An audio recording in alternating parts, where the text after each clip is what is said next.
Hi everyone. So just like with your instrumentation labs, this academic year, due to the COVID-19 pandemic, your control systems labs will be done online. So just like with instrumentation, I will guide you through every part of the process.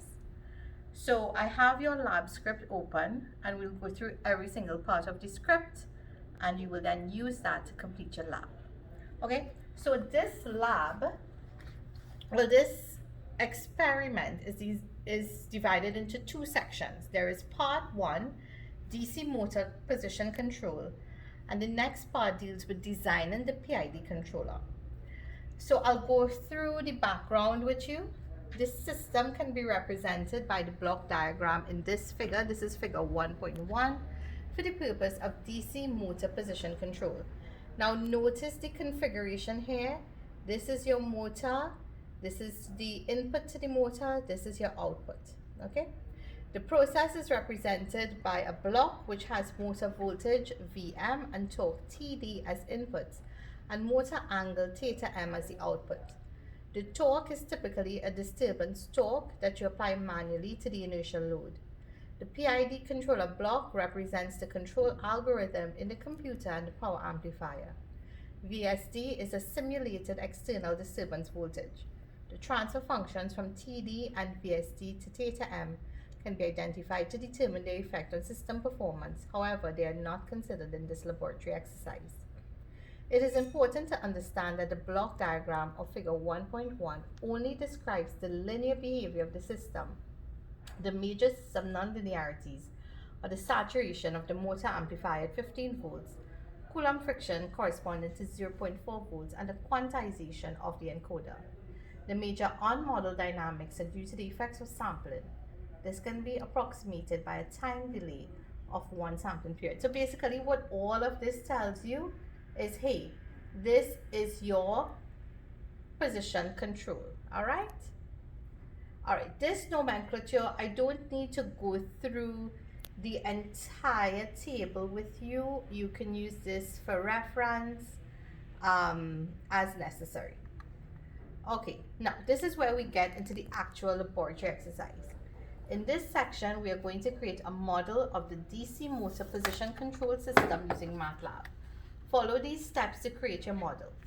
Now, prior to this lab, you would have had to do a pre-lab.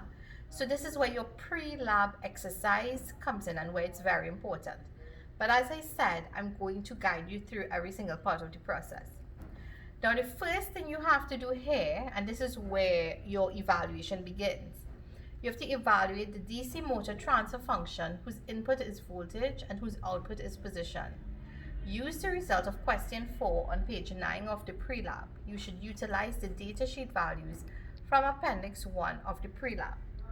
So the first hint that I will give you with regards to this part is for your motor setup. Just remember that the formula, forward path over 1 plus open loop. All right, and I will show you on the board exactly what I mean. Okay, so this is the wave that you're supposed to get. I've gone ahead and entered 0.5 for the amplitude, 0.5 for the frequency. KP was 1, Ki was 0, and Kd was 0, and this is what your waveform looks like now. Okay, all right, so let's go back to your lab script. All right, and we are at this part. All right, so question 1 of your script says the Kwanzaa DC MCT is constrained by certain physical limitations. The maximum controller voltage output is limited to 15 volts. Assuming the system starts at rest, what is the maximum proportional gain that the system can tolerate before the controller saturation is reached from an input unit step? Modify the proportional gain Kp using the QIC interface and confirm your answer. Note the lower screen plot shows controller output voltage. So let's go back to MATLAB. And they've told us that we're going to manipulate Kp. All right, this is the voltage axis. So right now at KP is 1, our voltage is reading probably around 1. Now if I increase KP to 2, now Marlon will just scroll across to here for you to see how this is rotating. If I increase KP to 2, look at what happens. Well, it's probably not that perceptible, but it would have increased its revolutions. Let's try 5. Are you seeing more movement? Yes, there is definitely more movement. And look at what has happened to your graph. So your graph, you can see now your peak is reading around 5, which is our value for KP. Let's try increasing it to 10. And look at what happens. Right, so your voltage value, the graph is redrawn to indicate your voltage value is peaking a little above 10. All right, let's look at what happens if I increase it to 15. Yeah, and this is where students get really excited in the lab. They're like, wow, look how fast that thing is moving. So yeah, but look at what's happening to your graph as well. It's peaking out at 15. Okay, all right, let's try entering a higher value. Let's say KP is 20. What happens? There's no increased movement, but look at what happens on your graph as well. The maximum is still at 15, and look at what happened to KP. It didn't allow 20 to be entered here. Let's try 25. See, it reverts to 15. All right, let's try 100. And students like this class at lab because they're like, oh gosh, miss, it's going to blow up. No, it isn't going to blow up. It reverts to 15. Okay, so that's important. All right, so students usually get a little worried at this point, so I will put it back at KP is equal to 1. All right, and notice what happens to your graph as well. Okay, all right, let's go back to the lab script.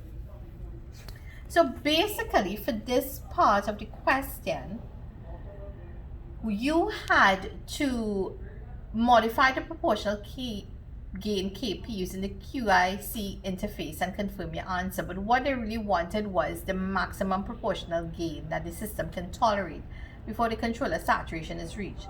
So based on what we did, what do you think is the maximum proportional gain? Okay, so I'm just running through all the scenarios for you, just to remind you, and just so that you can work out what the maximum proportional gain is. Okay, all right, good. Let us put this back at 1 and go back to your lab script. Okay, part 2 says step inputs to the system are simulated by square waves. Assuming the maximum value of the square wave is 0 volts, what is the maximum peak value squared that can be applied for KP is equal to 2 before controller saturation is achieved?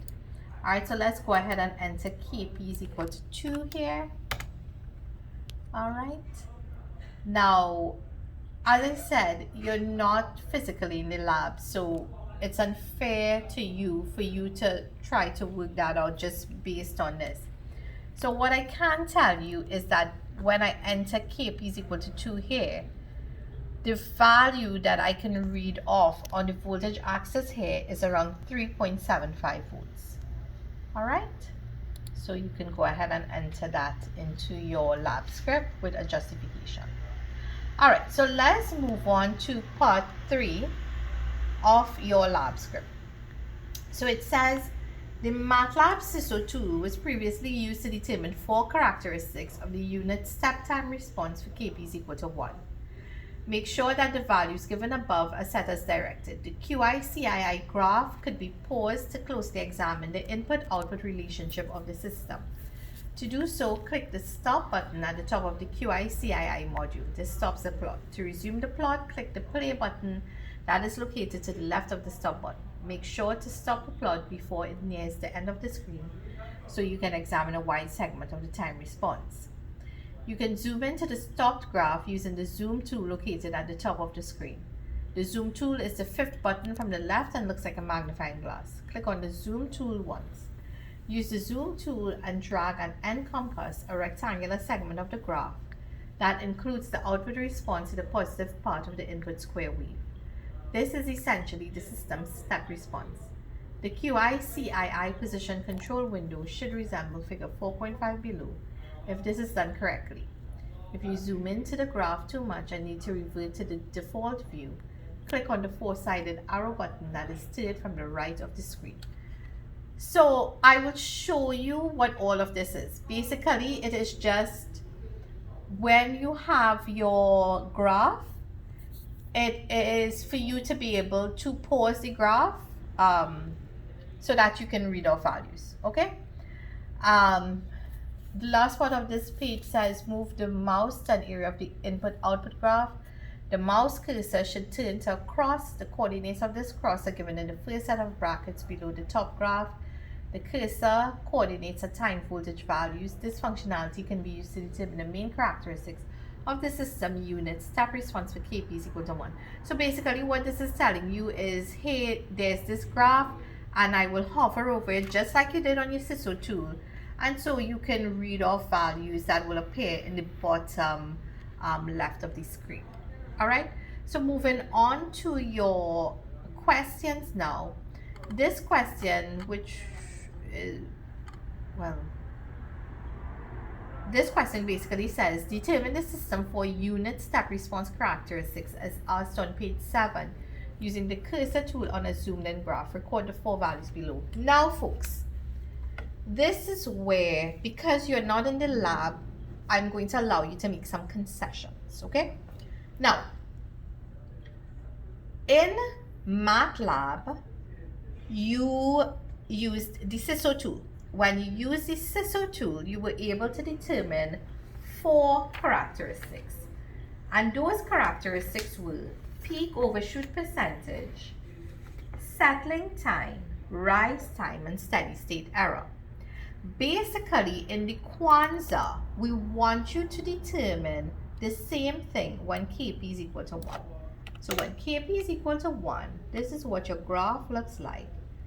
And I will go ahead and pause it, right?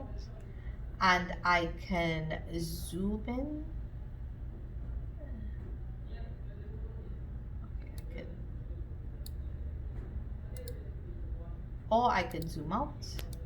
All right, this just changes the scales basically. All right, let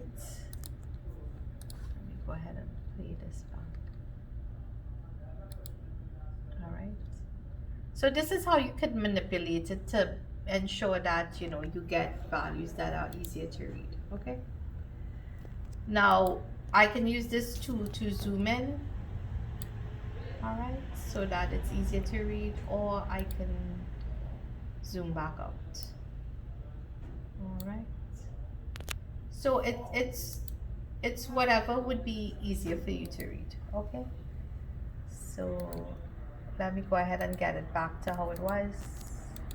Yeah, you could pause now. I'll go ahead and zoom in here. All right, okay, so this is what your waveform looks like.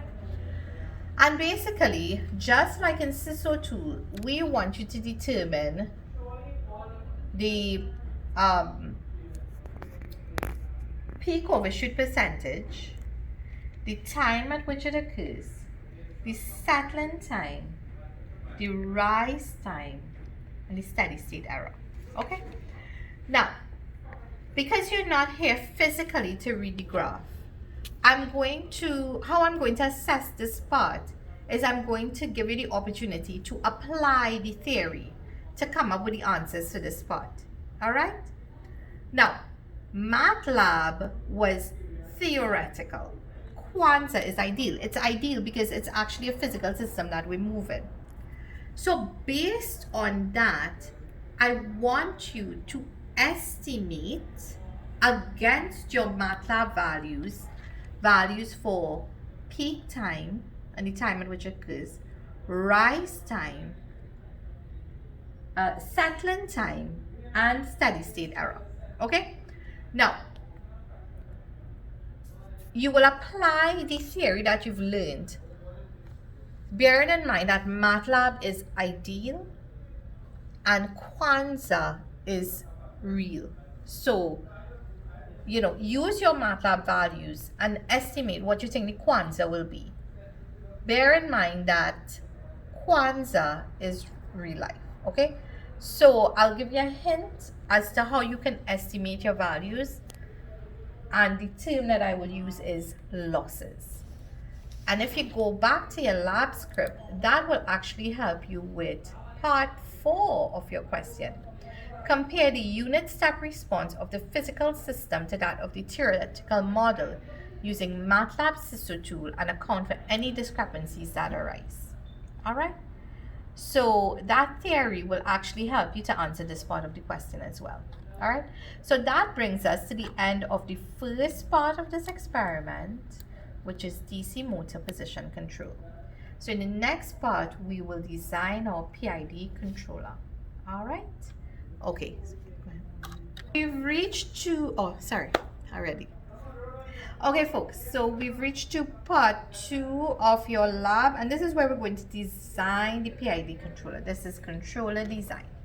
So just to remind you what you did in part 1, you created a model of the DC motor control system in MATLAB using the control systems toolbox, and specifically the SISO tool, and you were introduced to the DC motor control hardware and investigated its behavior in response to simulated step inputs. You also compared the step response generated using the MATLAB model with the step response of the physical system, and you hopefully identified sufficient correlation between the two. In this part of the lab, you will be using the MATLAB model to design a controller that gives a specified system response and then implement it in the physical hardware to determine whether you were in fact successful in meeting the performance criteria. Okay, so it's the same thing like in the first lab. We're doing some stuff in MATLAB and then we're going to compare it in the Kwanzaa. Now, in designing the controller, these are the two criteria. You want to achieve a peak overshoot percentage of less than or equal to 18%, and a peak time of 0.193 seconds. Now, what I will tell you is that it is very difficult to achieve both criteria because they work against each other. So what you want to do is to achieve either one or the two criteria as close as possible. All right? Now, in order to design this controller, you will need to recreate the system that was modeled in part 1 of the lab. And this basically, it just goes over what we did in part 1 of the lab. However, there is an error in this, and I will correct that now. So if we go to the board, I will correct that error for you. So folks, I'm afraid to tell you this, but basically you'll have to re-enter everything back into MATLAB. You'll have to do it over, but not from scratch. I'll just tell you what is relevant that you need to enter. Now, in the first part of the lab, what we did is we had this variable C. C was equal to K. But in designing this controller to meet those criteria, what you will find is if you leave C as K, your poles will not meet your damping lines. So what we're going to go ahead and do for this part of the lab, we will eliminate C as K. All right? So for this part of the lab, we will use C as 0. So C is 0. That's very important. If you use C as K, your poles will not meet your damping lines. C is 0. Okay? So then basically what's going to happen here as well is this equation now becomes K on tau squared plus S. And the equation for your plant becomes K on AS squared plus BS. But I'll still go ahead and set up the plant as K on AS squared plus BS plus C. It's just that in MATLAB now, I'll enter C as 0. Okay? So all values remain as is, but we'll use C as 0 instead. All right, so let us go ahead and open up MATLAB. All right, so I am going to use K as 19.9203. I will use A as tau. Well, in this one, you don't have to define tau. You can just say A is equal to 0.0928. I will use B as 1. I will use C as 0. All right, it's very important. C is equal to 0. All right, now what we will go ahead and do now, because we're setting up our equation for our plant, we'll go ahead and set up our transfer function. So remember, S is equal to TF, open bracket, inverted comma. Do not forget your inverted comma. That's very important. And now I have set up my transfer function. So I will go ahead and set up my equation for my plant.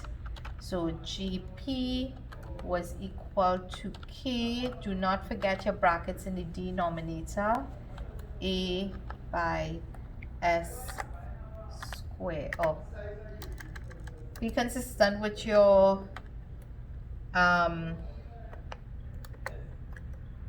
capital and common, folks. If you don't, you'll get an error. And I find with MATLAB, sometimes when you get an error, it's just easier to start to do over everything. All right, it can be forgiven in some regards, but in some regards it's awful. So just make sure and be consistent with your capitals and commas. All right, that's my new equation for my plant. GP is equal to 19.92 on 0.0928 S squared plus S. Your previous equation would have had in your denominator plus 19.92. All right, so it's different in this one. All right, we want to go ahead and set up our equation for our controller as well. But before we do that, let's enter values for KP, KI, and KD. So KP was 1, KI was 0, and KD was 0. All right, so now I can go ahead and enter my equation for my controller. GC is equal to KP plus KI on S plus KD by S. All right, and that's what I get for GC. All right, so GC static gain, and now I can go ahead and enter my CISO tool, GP, GC. All right, give it a couple of seconds, and there you go. All right, so same thing like before. All right, okay, so now what we're gonna go ahead and do is we'll go back to the script. Now it says on the CISO design tool, right click on the root locus plot. So let me see if I can get the two screens up. All right, so this is what they're talking about. This is the root locus plot. This is your open loop board editor. Some people say Bodhi. I don't know what's the correct pronunciation, but either way is fine with me. Okay, and I will right click here. Let me see if I can get this a little bigger so you can see. All right, so I'll go ahead and right click here and select design requirements. Now I need new design requirements. The parameter that I'm going to use is my percentage overshoot, and I want my percentage overshoot just now. Okay. All right, so my design requirement is percentage overshoot, and I want that to be less than or equal to 18%. Okay, right, so these are my dampen lines, and what I'm going to do now is I am going to pull down my poles to meet my dampen line. All right, so let's go ahead and there. Okay, excellent. All right, so based on this now, I now have to, if we go back, I just want to make sure this is directly on the dampen line. I want you to get as accurate a value as possible. Okay, I can live with that. Okay, so if we go back to your lab script, it asks us what is the value of proportional gain KP that gives an overshoot of 18%.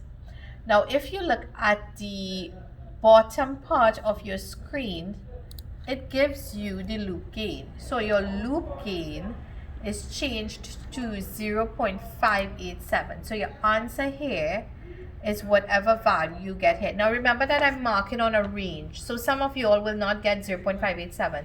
The first time I did this, I got 0.591. So, you know, don't be fussed if you don't get exactly 0.587. That's fine. Just note what value you get when you drag your poles to your dampen lines. Now, you have to record the corresponding peak time, and the corresponding peak time you will get from this graph. All right. So notice I did the same thing. Yes, all right, so I did the same thing like before. I selected analysis response to step command. All right, I can deselect the green loop because we're not concerned with that. I go to characteristics peak response. All right, so if I hover over this, my overshoot is 17.9%. So that's basically it should be 18. All right, but 17.9 is good enough, and it occurred at time 0.316 seconds. All right, so you're very lucky. I've given you the responses to the first two parts of your lab. Okay, all right, so just go ahead and record those values. If you've gotten something different, go ahead and record it. It's fine. It's, you know, it will be obviously a range of values. It depends on how close you get your poles to your dampen lines. I didn't even get it perfectly because this should have, when I did my analysis graph, this should have been 18. You know, so see if you can get it at 18%. Okay. Okay, so let's go back to your lab script. So you have answers to A and B. Let's move on to C. So C is you can change the peak time TP so that the second performance criterion is met. However, this changes the peak overshoot percentage. How would you be able to achieve both performance criteria independently? So I'll give you a hint as to how to answer this one. I will take you back to your MATLAB. All right, so remember you have your plant and you have your controller. So how can you change your plant? Okay, and further to that, you have an equation for your controller. So what would you need to change in here if you're going to manipulate your controller? Okay, so that's the hint I'll give you. You can use that to answer part C.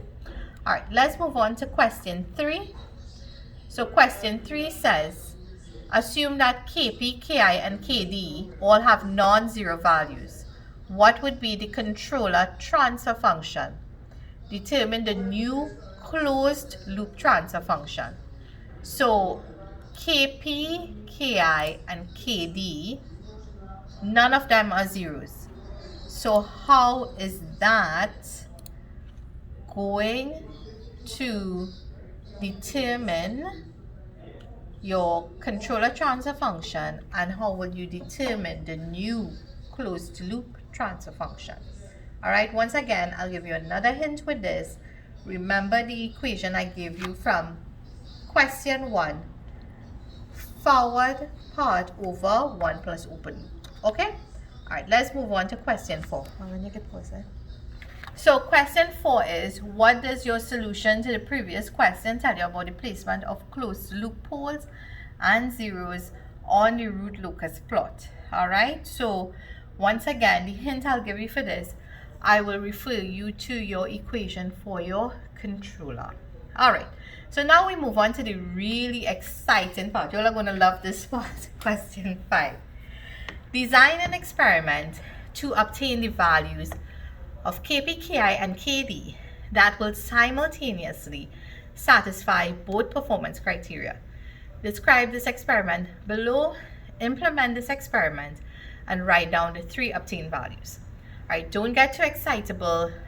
I just want you to follow along with everything that I'm going to do from now, and you just write that as your methodology, okay? So we will manipulate values of Kp, Ki, Kd. We will see how that changes our overshoot, or our overshoot percentage. We would see how it changes our peak time, and we will try to get as close as possible to our design criteria, which was 18% for the overshoot, or, well, it's supposed to be and, but I will give you all concessions, or a peak time of 0.193 seconds. Okay, now there's a very good hint here. You can determine the step response characteristics directly from the MATLAB workspace without having to use the SISO tool. So traditionally, how you would have done this part is in MATLAB, you would have manipulated the values of Kp, Ki, Kd, then run the SISO tool, and then from analysis determine the peak overshoot and the corresponding time. But this bit of code here, it allows you to determine the percentage and the peak time without having to always run the analysis tool. All right, so let's go to MATLAB and you'll see exactly what I'm talking about. So what I will now do is that I will enter that little bit of code that was there before. All right, so just give me a little time to enter this. All right, so Kp, Ki, Kd, I have these values already, right? So I'll just go ahead and copy this here. Now, in doing this part of the lab, you need to be a little consistent, and you need to be methodical, or else you're going to confuse yourself. So when I have to do this part, what I do is that I keep one variable, I change one variable, and I keep 2 constant. Now when I change this one variable, when I run the table that you'll see, then if I increase this and my overshoot increases, then I know that it has that relationship. If I decrease it and my overshoot decreases, then I'll know it has that relationship. So if you change 2 variables, then you won't know which one is having the effect. So this is why I'm advising you, keep 2 constant and change 1. Okay? All right, so I've entered Kp is equal to 1, Ki is 0, and Kd is 0. In your lab script, it has Kp1, Ki1, Kd1. Either way you can enter it. All right, so let's use what the lab script has. Let's go ahead and enter it as that. So actually we could use a shortcut, so I'll just go ahead and copy this, copy, paste. All right, so Kp is 1, Ki is 1, and let's enter Ki as 1, and let's enter Kd as 1. Okay, so those are my values there. The next line is big C. C is equal to, this is your controller, Kp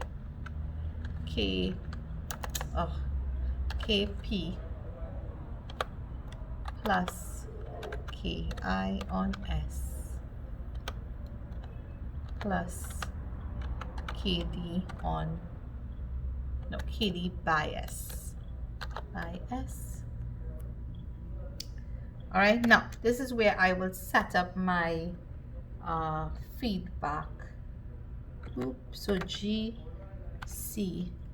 is equal to feedback C by GP1. Oh, GP1.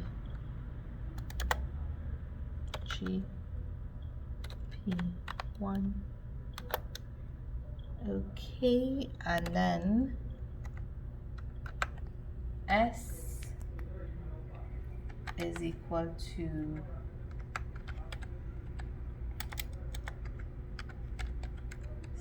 step info GC. And now you'll see your first table. Okay, excellent. So at KP is equal to 1, KI is equal to 1, KD is equal to 1, my overshoot is 0 and my peak time is 0.1352. All right, so neither of these are close. Well, they're not what I want and design in my controller. So what I'll do, I'll go ahead and copy this line. Right, so these values are for KP is equal to 1, KI is equal to 1, KD is equal to 1, because this line overrode this line, okay? So in MATLAB, you can override. Now I'll try these values. All right, I'll use KP is equal to 1, KI is equal to 0, KD is equal to 0. Now, I'm changing 2, but I'll now use this as my starting point, okay? But the step info command that I'm going to use now is S is equal to step info step info feedback KP plus KI on S plus KD by S by GP1. Okay, why I've written this line is because the previous step info, it will only give you values for one set of KP, KI, KD values.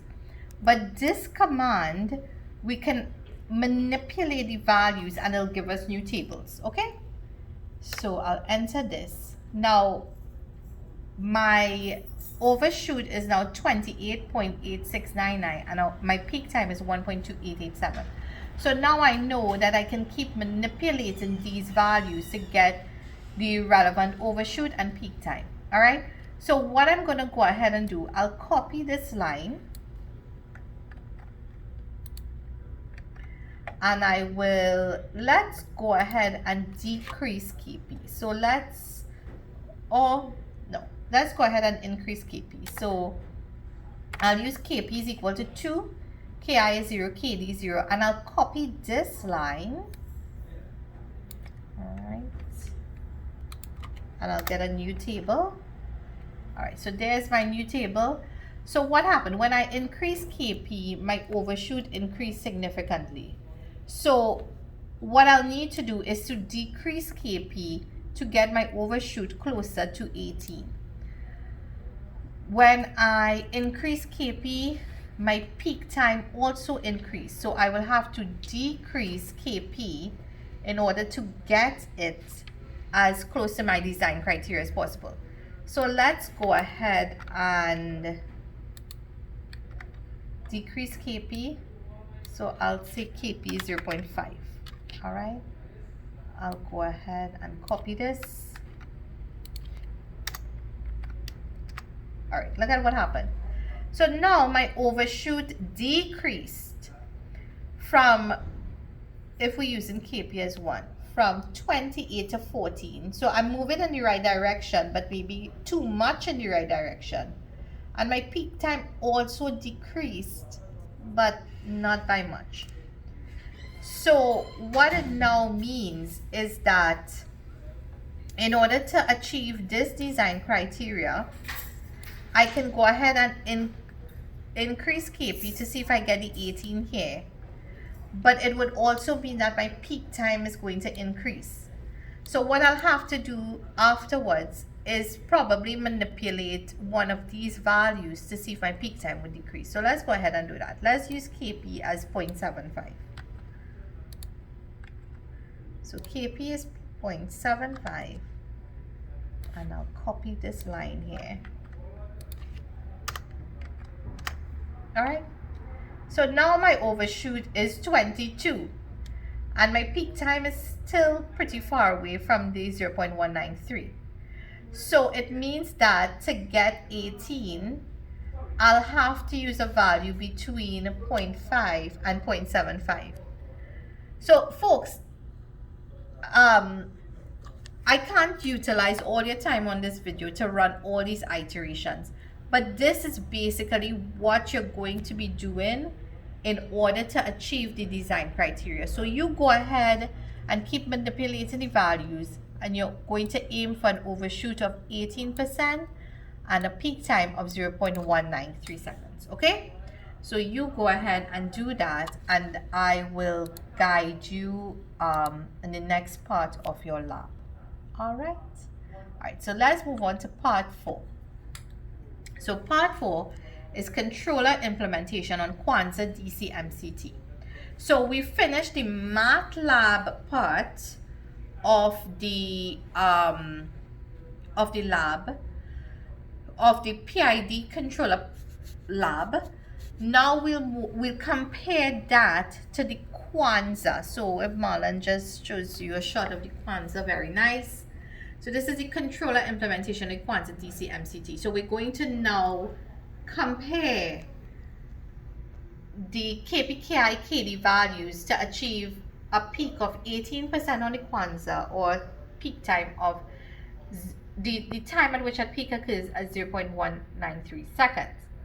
So how will you do that? Well, you have to select 3 combinations of KPKI KD to recreate the step response using the QCII system. Write down these 3 combinations below.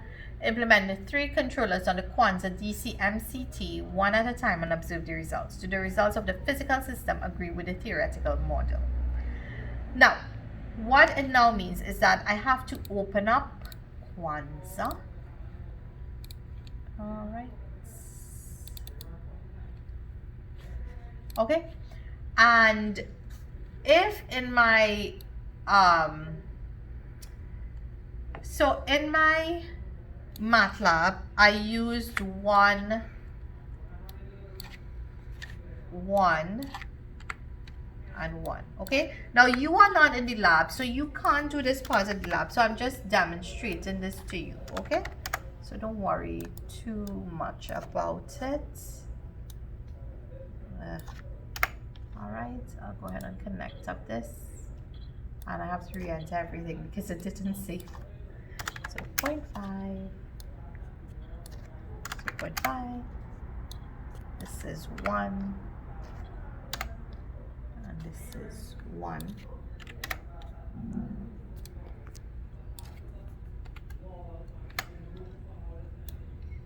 This is allowing me to enter 1 here.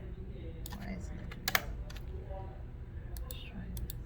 Okay, all right. KD isn't allowed. It's maxing out at 0.5, so it's fine. It doesn't matter. So right, so this is what you would get, and then what I would do is I would freeze the graph. All right, maybe get a better plot.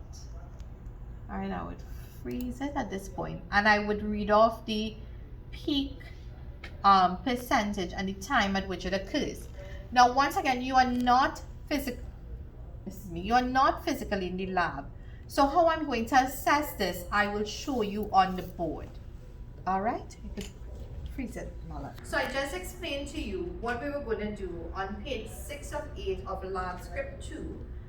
with the controller implementation on Kwanzaa DCMCT. So I showed you how if you were in the lab, we would be using the Kwanzaa, but because you're not here physically to read the values, it's unfair to you to expect you to, you know, read off values from that small screen that you're seeing on a video. So what I've gone ahead and done instead is I have run some values and I have obtained some values to KP, KI, KD. So KP is 2, KI is 10, KD is 0.100, KP is 3, KI is 12, KD is 0.300, and so on and so forth. So the corresponding peak time and percentage overshoot that I obtained in MATLAB are these values, okay? And then I took these same values and I entered it in the Kwanzaa and I obtained corresponding values, okay? So for these values, my peak time in the MATLAB was 0.1556, in the Kwanzaa it was 0.2075. In MATLAB, it was when KPK came with these values, I got 0.2274, on Kwanzaa it was 0.304. Similarly, with the percentage overshoot, at KPKI KD 210 0.100, my percentage overshoot was 19.105, but then my percentage overshoot in MATLAB was significantly greater, which was 34.4. Alright? So basically, with these combinations, what the lab script asks us to do is do the results of the physical system agree with the theoretical model. Now, because they're not equal to each other, it shows that there's a discrepancy between the theoretical model and the physical system, okay? And that's where we move into question 2 of your lab script. All right, so let's get back to that. All right, so let's go back to your lab script now. So question 2 asks us, is the MATLAB model predicting the response accurately enough for controller design purposes? What are some of the sources of error in the modeling and or physical testing that could explain any differences between the system? So you have to determine whether you think those values are good enough.